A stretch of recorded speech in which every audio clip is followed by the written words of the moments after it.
Okay, നമ്മളിപ്പോൾ ഇൻട്രൊഡക്ഷനാണ് പഠിക്കാൻ പോകുന്നത്. ഏതിൻ്റെയാണ്? CRPCൻ്റെ, ദാറ്റ് ഇസ് പിന്നെ ലോ ഓഫ് ക്രൈംസിൻ്റെ രണ്ടാമത്തെ paper. Okay, so laws of a state can be broadly classified into two heads. നമുക്ക് ഈ നിയമങ്ങളെ രണ്ടായിട്ടാണ് നമുക്ക് തലതിരുത്താൻ പറ്റുക. ഏതൊക്കെയാണ്? സിവിൽ ലോയും ക്രിമിനൽ ലോയും. അപ്പോൾ ഈ സിവിൽ ലോ, ക്രിമിനൽ ലോ പിന്നെയും നമ്മൾക്ക് രണ്ട് ആയിട്ട് ഡിവൈഡ് ചെയ്യാൻ പറ്റും. സബ്സ്റ്റാൻഷ്യൽ ലോയും പ്രൊസീജിയറൽ ലോ. ഓക്കെ, അപ്പോൾ സിവിൽ ലോയുടെ പ്രൊസീജിയേഴ്സ് പഠിക്കുന്നതാണ് സിവിൽ പ്രൊസീജിയർ കോഡും, ക്രിമിനൽ ലോയുടെ പ്രൊസീജിയർ പഠിക്കുന്നതാണ് ക്രിമിനൽ പ്രൊസീജിയർ കോഡും. അപ്പോൾ ഈ സബ്സ്റ്റാൻറ്റീവ് ലോ എന്താണെന്നും പ്രൊസീജിയർ ലോ എന്താണെന്നും ഞാൻ പറഞ്ഞുതരാം. ഈ സബ്സ്റ്റാൻറ്റീവ് ലോ എന്ന് പറഞ്ഞാൽ ഒരാൾ ചെയ്യേണ്ട ഡ്യൂട്ടീസ്, ലയബിലിറ്റീസ്, അത് ചെയ്താൽ കിട്ടുന്ന പണിഷ്മെൻറ്റ്, ഇതൊക്കെയാണ് സബ്സ്റ്റാൻഷ്യൽ ലോ. ഒരാൾ മേർഡർ ചെയ്തു, ഓക്കെ, ആ മേർഡർ ചെയ്ത ഒഫൻസ് കമ്മിറ്റ് ചെയ്തത് ക്രിമിനൽ ലോയിലുള്ള സബ്സ്റ്റാൻഷ്യൽ ലോൻ്റെ അടിയിൽ വരും. പക്ഷേ ആ മേർഡർ ചാർജസ് ഇടുക, അയാളെ അറസ്റ്റ് ചെയ്യുക, FIR സബ്മിറ്റ് ചെയ്യുക, അങ്ങനെ ഒരു ക്രിമിനൽ കേസ് റിപ്പോർട്ട് ചെയ്യാൻ നമ്മൾ ഫോളോ ചെയ്യുന്ന കുറച്ച് പ്രൊസീജിയേഴ്സ് ഇല്ലേ, അതിനാണ് നമ്മൾ പ്രൊസീജിയർ ലോ എന്ന് പറയുന്നത്. So laws of a state can be broadly classified into 2 heads. ഏതൊക്കെയാണ്? സിവിൽ ലോയും ക്രിമിനൽ ലോയും. ഈ സിവിൽ ലോ, ക്രിമിനൽ ലോ നമുക്ക് പിന്നെയും സബ്സ്റ്റാൻഷ്യൽ ലോയും പ്രൊസീജിയറൽ ലോ ആയിട്ട് നമുക്ക് ഡിവൈഡ് ചെയ്യാൻ പറ്റുന്നതാണ്. The substantial law is one which defines the rights and liabilities of the parties. Indian penal code, അതൊക്കെ ഒരു സബ്സ്റ്റാൻഷ്യൽ ലോ ആണ്. IPCയിൽ എന്താ പറയണേ? ഒരാൾ കട്ടാൽ എന്ത് ചെയ്യണം, IPC വഴി തെറ്റാണ്, അതൊക്കെയാണ് സബ്സ്റ്റാൻഷ്യൽ ലോ. പക്ഷേ അതേ നമ്മൾ ആ ഒരു നിയമം തെറ്റ് ചെയ്ത് കഴിഞ്ഞിട്ട് അയാളുടെ FIR സബ്മിറ്റ് ചെയ്യുക, റിപ്പോർട്ട് സബ്മിറ്റ് ചെയ്യുക, അയാൾക്ക് കൊടുക്കേണ്ട, അയാളെ പോയി അറസ്റ്റ് ചെയ്യുക, ജയിലിൽ പോയി കിടക്കുക, അങ്ങനെ കുറേ പ്രൊസീജിയർ ഇല്ലേ ഓരോ തെറ്റ് ചെയ്യുമ്പോൾ, അതിനെയാണ് നമ്മൾ പ്രൊസീജിയർ ലോ എന്ന് പറയുന്നത്. Okay, the procedure law is otherwise known as adjective law. Adjective എന്ന് പറഞ്ഞാൽ എന്താ? ഒരു ആക്ഷൻ ആണ് അല്ലേ. ഇപ്പോൾ Anna is a beautiful lady എന്ന് പറഞ്ഞാൽ ബ്യൂട്ടിഫുൾ ഡിസ്ക്രൈബ് ചെയ്യുന്ന സംഭവത്തിനെയാണ് അഡ്ജക്റ്റീവ് എന്ന് പറയുന്നത് അല്ലേ. അപ്പോൾ ദ പ്രൊസീജിയർ ലോൻ്റെ വേറെ പേരെന്താ? അഡ്ജക്റ്റീവ് ലോ എന്നാണ്. The procedure law prescribes procedures to be followed by various authorities such as police, courts. എന്തിന്? ഈ റൈറ്റും ലയബിലിറ്റീസും എൻഫോഴ്സ് ചെയ്യുമ്പോൾ നമ്മൾ പോലീസുകാരും കോടതികളും ഫോളോ ചെയ്യുന്ന കുറച്ച് പ്രൊസീജിയേഴ്സ് ഇല്ലേ, അതിനെയാണ് നമ്മൾ പ്രൊസീജിയർ ലോ എന്ന് പറയുന്നത്. The code of criminal procedure 1973 is a procedural criminal law. The code of civil procedure, that is CPC, കഴിഞ്ഞ പേപ്പറിൽ പഠിച്ചത് ഞങ്ങൾ ഈ പേപ്പറിൽ പഠിക്കുന്നു. 1908 ഇതും ഒരു പ്രൊസീജിയറൽ സിവിൽ ലോ ആണ്. The code of criminal procedure 1973 extends to the whole of India except the state of Jammu and Kashmir. CRPC India മൊത്തം നമുക്ക് ഫോളോ ചെയ്യാൻ പറ്റും, എക്സെപ്റ്റ് എവിടെ മാത്രം പറ്റില്ല? ജമ്മു ആൻഡ് കാശ്മീരിൽ മാത്രം പറ്റില്ല. ഈ CPC പാർലമെൻറ്റ് എനാക്ട് ചെയ്തിട്ടുണ്ട് അല്ലേ. It has come into force with effect from 1st April 1974. 1974 ഈ CRPC എന്ന് പറയുന്ന സംഭവം enactmentൽ വന്നിട്ടുള്ളത്. Okay, since its enactment the code has been amended on several times. കുറേ പ്രാവശ്യം ഈ CRPC കുറേ പ്രാവശ്യം അമെൻഡ് ചെയ്യപ്പെട്ടിട്ടുണ്ട്. And the latest amendments have been affected by the code of criminals by the code of ഒരു മിനിറ്റ് കേട്ടോ.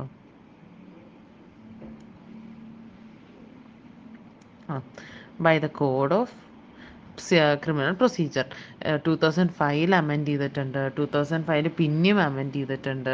Code of criminal procedure act 2008 പിന്നെയും amend ചെയ്തിട്ടുണ്ട്, 2009 അമെൻഡ് ചെയ്തിട്ടുണ്ട്, 2013, 2010, 2018, അങ്ങനെ കുറേ പ്രാവശ്യം CRPC അമെൻഡ് ചെയ്തിട്ടുണ്ട്.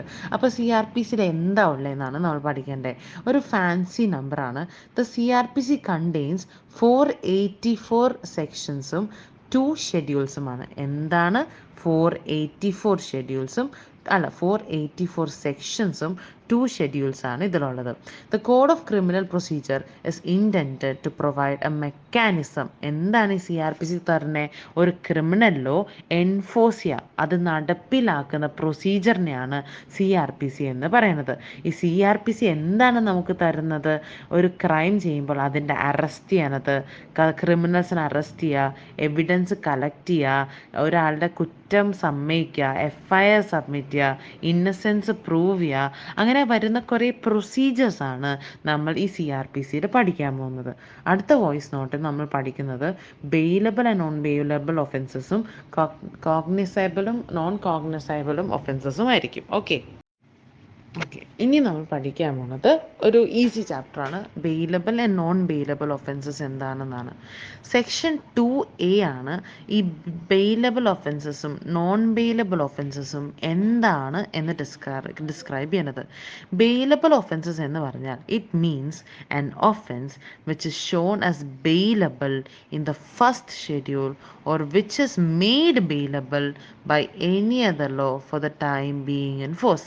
നമുക്ക് ജാമ്യം കിട്ടാൻ പറ്റിയ ഏത് ഒഫൻസസും ഫസ്റ്റ് ഷെഡ്യൂളിൽ പറഞ്ഞ ജാമ്യം കിട്ടാൻ പറ്റിയ ഒഫൻസസ് അല്ലെങ്കിൽ ഏതെങ്കിലും വഴി ജാമ്യം കിട്ടാൻ പറ്റിയ ഒഫൻസസിനെയാണ് ബെയിലബിൾ ഒഫൻസസ് എന്ന് പറയുന്നത്.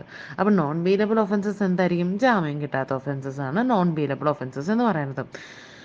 The CRPC 1973 classifies offences into 2 categories. എന്തൊക്കെയാണ്? ബെയിലബിളും നോൺ ബെയിലബിളും.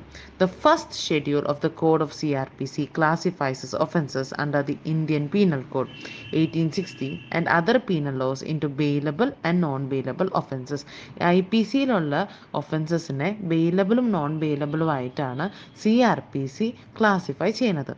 ഈ IPCൻ്റെ അടിയിൽ വരുന്ന ബെയിലബിളും നോൺ ബെയിലബിളും ഒഫൻസസ് എവിടെയാണുള്ളത്? 5th column. ഏത്? 5ാം കോളമിൽ. എവിടെ?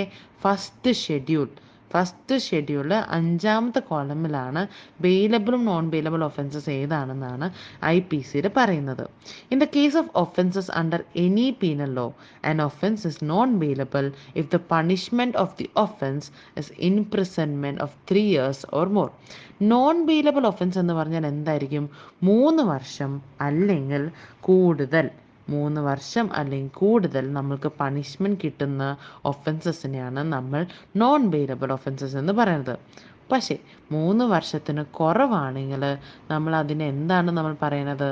അതിനെ നമ്മൾ നോൺ ബെയിലബിൾ ഒഫൻസസ് എന്നാണ് പറയുന്നത്. അപ്പം നമ്മൾ എന്താണ് ഇതിൽ പഠിച്ചത്? നമ്മൾ പഠിച്ചത് ഇത്രയാണ്. സെക്ഷൻ 2ലാണ് ബെയിലബിൾ നോൺ ബെയിലബിൾ ഒഫൻസസ് എന്താണെന്ന് പറയുന്നത്. CRPC IPCയിലുള്ള ഒഫൻസസിനെ നോൺ ബെയിലബിളും ബെയിലബിളായിട്ട് ഡിവൈഡ് ചെയ്തിട്ടുണ്ട്. വേറെ 5ാം കോളം സെക്ഷൻ 11ൽ 5ാം കോളമിലാണ് IPCയിൽ ഏതൊക്കെയാണ് ബെയിലബിളും ഏതൊക്കെയാണ് നോൺ ബെയിലബിൾ എന്ന് പറയുന്നത്. 3 വർഷം അല്ലെങ്കിൽ കൂടുതൽ വരുന്ന പണിഷ്മെൻ്റ് ആണെങ്കിൽ അതിനെ നമ്മൾ നോൺ ബെയിലബിൾ ഒഫൻസസ് എന്നും 3 വർഷത്തിന് താഴെയാണെങ്കിൽ അതിനെ നോൺ ബെയിലബിൾ ഒഫൻസസ് എന്നാണ് പറയുന്നത്. ഈ ബെയിലബിൾ ജാമ്യം കിട്ടുന്ന ഒഫൻസസ് എന്താണ്? സീരിയസ് അല്ലാത്ത ഒഫൻസസ് ആണെന്നാണ് പറയുന്നത്. പക്ഷേ in the case of bailable offence bail can be claimed. എങ്ങനെ വാങ്ങിയെടുക്കാൻ പറ്റും? As a right. ഒരു റൈറ്റ് ആയിട്ടാണ് നമുക്കത് മേടിച്ചെടുക്കാൻ പറ്റുന്നത്. Okay, in the case of a bailable offence the police officer or the court can grant bail. Section 436 of the code deals with granting of bail in the case of bailable offences. ഏത് സെക്ഷനാണ് നമ്മൾക്ക് ഒരു police ഓഫീസറിനോ അല്ലെങ്കിൽ ഒരു കോടതിക്ക് ആ കുറ്റവാളിക്ക് ജാമ്യം കൊടുക്കാൻ പറ്റും എന്ന് പറയുന്ന സെക്ഷൻ ഏതാണ്? 436. നമ്മളിത് പറയുമ്പോൾ ഏതാണ് നമ്മൾ മറക്കാൻ പാടില്ലാത്ത? എത്ര സെക്ഷൻസ് ആണ് നമ്മളുടെ CRPCനുള്ളത്? 484. എത്ര ഷെഡ്യൂൾസ് ആണുള്ളത്? 2 ഷെഡ്യൂൾ. ഓക്കെ, ഏത് സെക്ഷനാണ് കോടതിയും പോലീസിനും ബെയിൽ കൊടുക്കാൻ പറ്റുമെന്ന് പറയുന്നത്? 436. Non bailable offences serious offences ആണ്. അപ്പോൾ 436 ആണ് എന്ത് പറയണേ? ജാമ്യം കൊടുക്കാം എന്ന് പറയണത്. അപ്പോൾ ഏതായിരിക്കും കൊടുക്കാൻ പറ്റില്ല എന്ന് പറയണത്? അല്ലെങ്കിൽ നോൺ ബെയിലബിൾ ഒഫൻസസിന് ജാമ്യം കൊടുക്കാൻ പറ്റും അല്ലെങ്കിൽ കൊടുക്കാൻ പറ്റില്ല എന്ന് പറയുന്ന സെക്ഷൻ ഏതാണ്? 437. In the case of non-bailable offences, the granting of bail is at the discretion of the office. ആരാണോ പോലീസ് സ്റ്റേഷനോ അല്ലെങ്കിൽ കോടതി അവർക്ക് ഇവിടെ ബെയിലബിൾ ഒഫൻസസ് ഒരു റൈറ്റ് ആയിട്ടാണ് നമുക്ക് ജാമ്യം മേടിച്ചെടുക്കാൻ പറ്റുമെന്ന് പറയുന്നത്. പക്ഷേ നോൺ ബെയിലബിൾ ഒഫൻസസിൽ പോലീസ് അല്ലെങ്കിൽ കോടതി വിചാരിക്കണം നമ്മളെ വിട്ടു തരണോ വേണ്ടേന്ന്. അതാണ് സെക്ഷൻ 47 അവർ പറയുന്നത്. ഒരു ഡിസ്ക്രീഷണറി ഒരു സ്പെഷ്യൽ പവറാണ് കോടതി അല്ലെങ്കിൽ പോലീസ് സ്റ്റേഷന് കൊടുക്കുന്നത്. എന്തിന്? നോൺ ബെയിലബിൾ ഒഫൻസസിൽ ആ കുറ്റവാളിനെ പറഞ്ഞു വിടാൻ പാടോ ഇല്ലയോ എന്ന് പറയാനുള്ള ഒരു അധികാരമാണ് 437 വഴി കൊടുക്കുന്നത്. However, if the accused has committed an offense and the punishment prescribed for such offense is death or imprisonment for life, section court or high court only can grant bail. ഒരു ആള് ഒരു കുറ്റം ചെയ്തിട്ടുണ്ട്, അതിൻ്റെ ശിക്ഷ എന്ന് പറയുന്നത് ഡെത്ത് ഓർ ഇംപ്രിസ്മെൻറ്റ് ഫോർ ലൈഫ്, അങ്ങനത്തെ ഒരു വലിയ കുറ്റമാണ് ചെയ്തിട്ടുണ്ടെങ്കിൽ പോലീസിന് കൊടുക്കാൻ പറ്റുമോ ബെയില്? പറ്റില്ല. ഒരു സെക്ഷൻ കോർട്ടോ അല്ലെങ്കിൽ ഒരു ഹൈക്കോർട്ടിന് മാത്രമേ അങ്ങനത്തെ ഒരു കുറ്റത്തിന് ബെയില് കൊടുക്കാൻ പറ്റുള്ളൂ. Even though the offence charged against the accused is punishable with death or imprisonment for life, the magistrate ആർക്ക് റിലീസ് ചെയ്യാൻ പറ്റും? The magistrate can release an accused on bail if he or she is under the age of 16 years, or a woman, or a sick, or an infirm. ഒരു മജിസ്ട്രേറ്റിന് ഈ death അല്ലെങ്കിൽ ഇംപ്രിസ്മെൻറ്റ് four life പറ്റിയൊരു ശിക്ഷ കിട്ടേണ്ട ഒരു തെറ്റ് ചെയ്തൊരു വ്യക്തിനെ, അത് എങ്ങനത്തെ ഒരു വ്യക്തിയാണെങ്കിലാണ് മജിസ്ട്രേറ്റിന് അവരെ പറഞ്ഞു വിടാൻ പറ്റുക?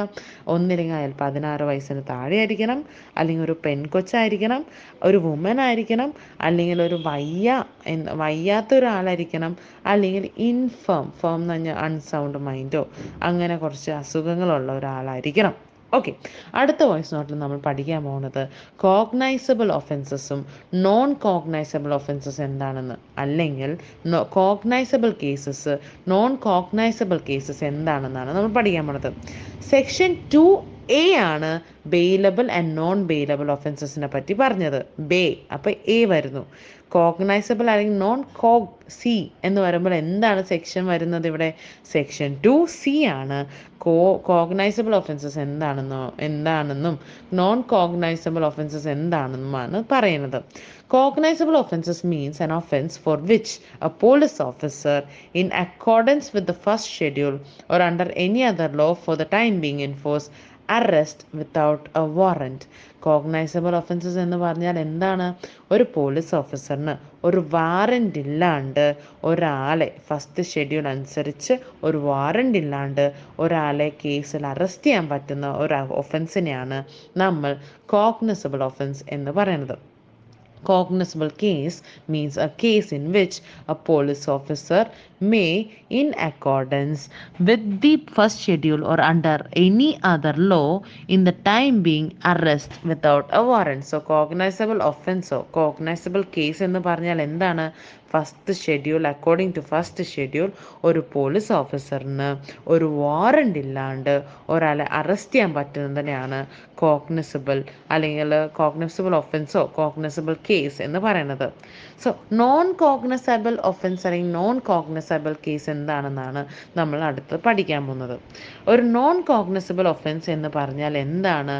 ദാറ്റ് ഈസ് ഒരു പോലീസ് ഓഫീസറിന് അതോറിറ്റിയോ അല്ലെങ്കിൽ ഒരു വാറൻ്റോ ഇല്ലാണ്ട് ഒരാളെ അറസ്റ്റ് ചെയ്യാൻ പറ്റില്ല. ഏതിലും? നോൺ കോഗ്നൈസബിൾ ഒഫൻസിലും. A non-cognizable case means a case in which a police officer has no authority to arrest without a warrant. അപ്പോൾ ഈ ഇന്ത്യൻ പീനൽ കോഡിൽ ആദ്യത്തെ ഷെഡ്യൂളാണ് ഒരു കേസ് നോൺ കോഗ്നസിബിൾ അല്ലെങ്കിൽ കോഗ്നസിബിൾ കേസാണോ അല്ലെങ്കിൽ ഒഫൻസ് ആണോ എന്ന് പിരിച്ചു കൊടുക്കുന്നത്. The offences under the IPC are specially classified into cognizable and non cognizable in the 4th column. നമ്മൾ ബെയിലബിളും നോൺ ബെയിലബിൾ ഏത് കോളത്തിലായിരുന്നു? 5th column. കോഗ്നസിബിളും നോൺ കോഗ്നസിബിളും ഏത് കോളത്തിലാണ്? 4ാം കോളമിലാണ് അവരത് പറഞ്ഞിട്ടുള്ളത്. Okay, if the offenses is punishable with imprisonment for 3 years or more, the offense is cognizable. Cognizable ആണെങ്കിൽ എന്താണ്? ഒരു warrant ഇല്ലാണ്ട് നമ്മൾ അറസ്റ്റ് ചെയ്യുന്നല്ലോ, അതിൻ്റെ അതിൽ വരുന്ന പണിഷ്മെൻറ്റ് എന്തായിരിക്കും? 3 years ഓർ മോർ ആയിരിക്കും. ഓക്കെ, പക്ഷേ ഒരു വാറണ്ട് ഇല്ലാണ്ട് അറസ്റ്റ് ചെയ്യാൻ പറ്റില്ല. ദാറ്റ് ഇസ് ഒരു നോൺ കോഗ്നസിബിൾ ഒഫൻസിൻ്റെ പണിഷ്മെൻറ്റ് എന്തായിരിക്കും? ലെസ് ദാൻ 3 years ആയിരിക്കും. ഓക്കെ, അപ്പോൾ നമ്മൾ പറഞ്ഞു കോഗ്നൈസബിൾ ഒഫൻസസിന് എന്ത് വേണം? വാറണ്ട് വേണ്ട അല്ലേ? പോലീസിന് ഒരു അതോറിറ്റിയും വാറണ്ടും ഒന്നും ഇല്ലാണ്ട് അറസ്റ്റ് ചെയ്യാൻ പറ്റും. കോഗ്നൈസബിൾ ഒഫൻസസിന് കിട്ടുന്ന പണിഷ്മെൻറ്റ് എന്തായിരിക്കും? 3 വർഷം അല്ലെങ്കിൽ കൂടുതൽ. അപ്പോൾ ഒബ്വിയസ്ലി എന്താണ് ഈ കോഗ്നൈസബിൾ ഒഫൻസസ്? ഈ cognizable offences are generally more serious offences. ഏതൊക്കെയായിരിക്കും? Murder, culpable homicide, rape, etcetera. ഇതൊക്കെയാണ് കോഗ്നൈസബിൾ ഒഫൻസസ് വരുന്നത്. അപ്പോൾ when a person commits cognizable offense, the police officer can arrest him without a warrant. ഒന്നും വേണ്ടാണ്ട് ഒരു സൊസൈറ്റീൻ്റെ welfare ആണെന്ന് കണ്ടിട്ട് police ഓഫീസറിന് ഒരു വാറണ്ടും ഇല്ലാണ്ട് അയാളെ അറസ്റ്റ് ചെയ്യാൻ പറ്റും. പക്ഷേ in the case of cognizable offense, the police officer can conduct investigation without an order from the court. When an officer in charge of a police station gets information as to the commission of a cognizable offense, he has to record the first information report. ആദ്യം എന്താണ് ഈ police officer ചെയ്യേണ്ടത്? ആദ്യം തന്നെ FIR ചെയ്യണം, എന്നിട്ട് വേണം investigation നടത്താൻ. ഇതിനൊന്നും കോടതിയിൽ നിന്ന് ഒരു റിപ്പോർട്ടോ ഒരു വാറണ്ടോ വേണ്ട. ഏതിനാ? ഈ കോഗ്നൈസബിൾ ഹെവി ആയിട്ട് പണിഷബിൾ ആയിട്ടുള്ള ഒഫൻസസിന്. പക്ഷേ നോൺ കോഗ്നൈസബിൾ ഒഫൻസസ് എന്ന് പറയുന്നത് കുഞ്ഞു കുഞ്ഞു ഒഫൻസസ് ആണ്. ഓക്കെ, കുഞ്ഞു കുഞ്ഞു തല്ല്, ഇടി, ത്രിഫ്റ്റ്, കുഞ്ഞു അഡൽട്രി എന്ന് പറഞ്ഞാൽ അത് കുഞ്ഞു ഒഫൻസസ് ആയിട്ടാണ് ഇതിൽ കാണുന്നത്. ഇതിനെയൊക്കെയാണ് നമ്മൾ നോൺ കോഗ്നൈസബിൾ ഒഫൻസസ് എന്ന് പറയുന്നത്. നോൺ കോഗ്നൈസബിൾ ഒഫൻസസ് എന്ന് പറയുന്നത് ഒരു ഇതിനും first information report when a person gives information to an officer, ഞാൻ വന്ന് കംപ്ലൈൻറ്റ് ചെയ്യുന്നു. Okay, the officer shall enter the substance of information. ഞാൻ എന്ത് കംപ്ലൈൻ്റ് ആണ് കൊടുത്തത് അത് കംപ്ലൈൻറ്റ് ബുക്കിൽ ഒരു ബുക്ക് വച്ചിട്ടുണ്ടാവില്ലേ, ആ ബുക്കിൽ എഴുതി വെക്കണം. shall enter the substance of information in a book kept by such an officer in the form prescribed by the state government. The officer shall refer to the information to the magistrate. Officer എന്താണ് ചെയ്യേണ്ടത്? ഈ case വന്നതും അത് ആദ്യം തന്നെ മജിസ്ട്രേറ്റിനോട് പറയണം. ഈ magistrate എന്ത് ചെയ്യും? എന്നിട്ട് ഇത് ഇൻവെസ്റ്റിഗേറ്റ് ചെയ്യാൻ വേണ്ടി ഒരു വാറണ്ട് ആർക്ക് കൊടുക്കും? പോലീസ് ഓഫീസറിന് കൊടുക്കും. ഓക്കെ, മജിസ്ട്രേറ്റ് പറയും, എടാ ഇതൊരു നോൺ കോഗ്നൈസബിൾ ഒഫൻസ് ആണ്, നീ ഇത് അന്വേഷിക്കണം. അങ്ങനെ അന്വേഷിക്കണം എന്ന് പറഞ്ഞൊരു വാറണ്ട് കൊടുക്കും. അങ്ങനെ ഒരു വാറണ്ട് ഉണ്ടെങ്കിൽ മാത്രമേ ഒരു നോൺ കോഗ്നൈസബിൾ ഒഫൻസിൻ്റെ പേരിൽ ഒരാളെ നമുക്ക് അറസ്റ്റ് ചെയ്യാൻ പറ്റുള്ളൂ. ഇതേ വോയിസ് നോട്ടിൽ നമ്മൾ കണ്ടിന്യൂ ചെയ്യാൻ പോണത് സമ്മൻസ് കേസും വാറണ്ട് കേസും എന്താണെന്നാണ്. സെക്ഷൻ 2W ആണ് സമ്മൻസ് കേസ് പറയുന്നത്. ശരിക്കും തിരിച്ചാണ് വരേണ്ടത് അല്ലേ? വാറൻറ്റിൽ W വരുന്നത് കൊണ്ട് W ഇവിടെ വരണം. പക്ഷെ അല്ല, സമ്മൻസ് കേസാണ് 2W വരുന്നത്. Section 2W defines summons case. Section 2X defines warrant case. ശരിക്കും തിരിച്ചല്ലേ? സമ്മൻസിൻ്റെ പിന്നെയും ഒരു എക്സിൻ്റെ ഒരു ചായ്വുണ്ട്, പക്ഷെ നിങ്ങളിങ്ങനെ പുൾട്ടയായിട്ട് വരുന്നതാണെന്ന് ഓർത്താൽ മതി. സോ സെക്ഷൻ 2W എന്താണ് പറയുന്നത്? സമ്മൻസ് കേസും സെക്ഷൻ 2X എന്താണ് പറയുന്നത്? വാറന്റ് കേസുമാണ് പറയുന്നത്.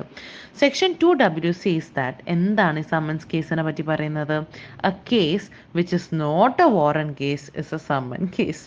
വാറന്റ് കേസ് അല്ലാത്തൊരു കേസിനെയാണ് നമ്മൾ സമ്മൻസ് കേസ് എന്ന് പറയുന്നത്. സെക്ഷൻ 2X എന്താണ് പറയുന്നത്? വാറന്റ് കേസ് എന്താണ്? It is an offence related to an offence punishable with imprisonment for a term exceeding 2 years. ഒരു വാറന്റ് കേസ് എന്ന് പറഞ്ഞാൽ എന്താണ്? 2 വർഷമോ അതിൻ്റെ കൂടുതൽ ഒരു കേസ്, ഒരു പണിഷ്മെൻറ്റ് കിട്ടുന്ന ഒരു കേസിനെയാണ് നമ്മൾ വാറന്റ് കേസ് എന്ന് പറയുന്നത്. സെക്ഷൻ 2W എന്താ പറയുന്നത്? Summons cases any case that is not a warrant case. Warrant case അല്ലാത്ത എല്ലാ കേസും സമ്മൻ കേസാണ്. പക്ഷേ അതേ സെക്ഷൻ 2X എന്താണ് പറയുന്നത്? ഒരു വാറന്റ് കേസ് എന്ന് പറഞ്ഞാൽ 2 വർഷം കൂടുതൽ ഒരു പണിഷ്മെൻറ്റ് കിട്ടുന്ന കേസിനെയാണ് വാറന്റ് കേസ് എന്ന് പറയുന്നത്. The classification of cases into summons case and warrant case is useful in the order to determine the type of trial procedure to be adopted in a case. ഈ warrant കേസും someone കേസും എന്ന് നമ്മൾ divide ചെയ്യുന്നതിൽ എന്താണ് ഗുണം? ഒരു trial നടത്തുമ്പോൾ അവിടെയാണ് ഇത് ഹെൽപ്ഫുൾ ആയിട്ട് വരിക. എങ്ങനത്തെ ട്രയൽ നടത്തണം എന്ന് ഉള്ള ഹെൽപ്ഫുൾ തിങ് ആണ് ഈ സമ്മൻസ് കേസും വാറന്റ് കേസായിട്ട് നമ്മൾ കേസസ് ഡിവൈഡ് ചെയ്യുമ്പോൾ നമുക്ക് കിട്ടുന്ന ഒരു ഹെൽപ്ഫുൾ ഇത്. The classification is also useful. വേറെ എന്തിനാണ് യൂസ്ഫുൾ ആയിട്ടുള്ളത്? The classification is also useful to decide whether summons or warrant is to be issued to condemn the appearance. Summons ആണോ വിടുന്നത്? ചിലപ്പോൾ കോടതിയിൽ നിന്ന് നമുക്ക് സമ്മൻസ് വന്നു, ഒരു വിളി വന്നു എന്ന് പറയും, അല്ലെങ്കിൽ ചിലപ്പോൾ ഒരു വാറണ്ട് വന്നു, അറസ്റ്റാണ് വന്നതെന്ന് പറയും അല്ലേ. അപ്പോൾ ഈ ക്ലാസിഫിക്കേഷൻ എന്തിനാണ് വേറെ ഹെൽപ്ഫുൾ? ഒരാളെ കോടതിയിൽ വിളിക്കുമ്പോൾ സമ്മൻസ് വഴി വിളിക്കണോ അല്ലെങ്കിൽ വാറണ്ട് വഴി വിളിക്കണോ എന്നൊരു കാര്യം മനസ്സിലാക്കാനും ഈ സമ്മൻസ് വാറണ്ട് ആയിട്ട് കേസസ് ഡിവൈഡ് ചെയ്യുമ്പോൾ ഹെൽപ്ഫുൾ ആണ്. As per section 204 of the code of the code shall issue summons against the accused for his appearance in summon case. വിളിക്കും. സമ്മൺ കേസിൽ എന്താണ്? ഒരു നോട്ടീസ് അയക്കും, നീ ഇന്ന തീയതി കോടതിയിൽ വന്ന് ഹാജരാവണമെന്ന് പറഞ്ഞ്. പക്ഷെ വാറന്റ് കേസിൽ എന്തായിരിക്കും? The court may issue summons or warrant at the first instance. Thus in warrant cases the court is at discretion. കോടതിനെ തീരുമാനിക്കാം ആ വാറന്റ് കേസിൽ സമ്മൻസ് മാത്രം അയച്ചാൽ മതിയോ അല്ലെങ്കിൽ വാറന്റും ഒരുമിച്ച് അയക്കണമെന്ന്. പക്ഷേ സമ്മൺ കേസിൽ സമ്മൻസ് മാത്രമേ അയക്കുള്ളൂ, വാറന്റ് എന്ന് പറയുന്ന സംഭവം ഉണ്ടാവില്ല. പക്ഷെ വാറന്റ് കേസസിന് എന്താണ്? കോടതിക്ക് തീരുമാനിക്കാം സമ്മൻസ് അയക്കണോ അല്ലെങ്കിൽ വാറന്റ് അയക്കണോ എന്ന്. നമുക്ക് അതൊരു ഷോർട്ട് ടോപ്പിക് ആയ സ്ഥിതിക്ക് നമുക്ക് പബ്ലിക് പ്രോസിക്യൂട്ടേഴ്സ് എന്താണെന്ന് നമുക്കൊരു ഇൻട്രൊഡക്ഷൻ ഞാൻ ഇട്ട് വെക്കാം. അതിൻ്റെ കണ്ടിന്യൂഷൻ അടുത്ത വോയിസ് നോട്ടിലുണ്ടാവും. ഓക്കെ, പബ്ലിക് പ്രോസിക്യൂട്ടർ എന്താണ്? In India the adversary system of criminal trial is adopted. എന്താണ് ഇവിടെ അഡോപ്റ്റ് ചെയ്തത്? ക്രിമിനൽ ട്രയലാണ് അഡോപ്റ്റ് ചെയ്തത്. കേസ് നടക്കും, പ്രൂഫ് കൊണ്ടുവരും, എവിഡൻസ് കൊണ്ടുവരും, അങ്ങനെ ട്രയൽ അഡോപ്റ്റഡ് ആണ്. ജസ്റ്റ് തർക്കമല്ല, എവിഡൻസ് പ്രൂവ് ചെയ്യാനുള്ള ട്രയൽ അഡോപ്റ്റഡ് ആണ്. In an adversary system the state uses its machinery for investigation.